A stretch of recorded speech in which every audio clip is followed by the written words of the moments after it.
After you upload your catalog to UExpo, you can add images to items by clicking in the button in the first column of the catalog. Clicking this button opens a modal with an upload option. Here, you can upload up to 6 images per item. This is the maximum allowed. So let me select 6 here.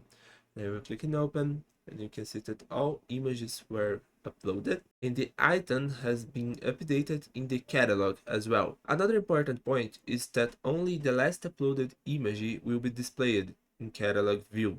If you try to upload more than 6 images for an item, for example here, I will try to add one more, I will receive an error saying that maximum is 6.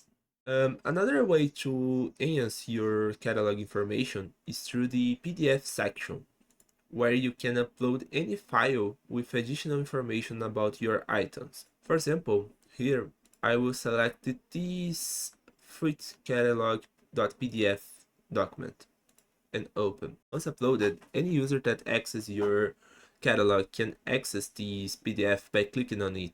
Just for this example, I just copied and pasted the catalog spreadsheet in PDF file. So, but you can add any PDF here. So you have a lot of options to do this. And finally, I've added the images to all items here. So we can explore the image log option now. Clicking on this will display an image focused version of your catalog, where the users can go here and filter by your items. For example, I'll filter by banana, or I can filter by the code as well, is rule 1.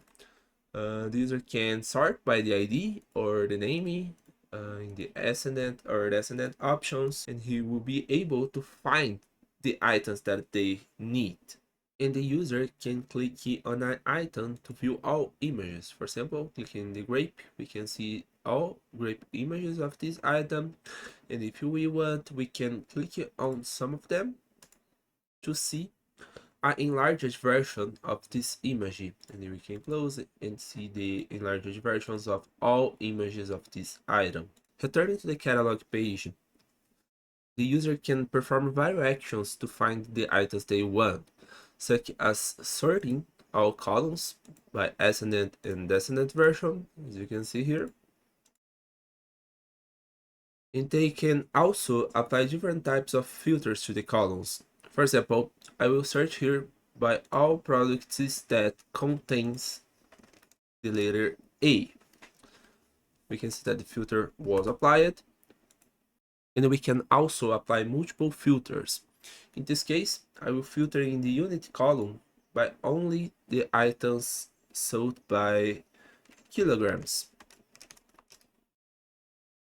here, and we can see that I only can see the grape here.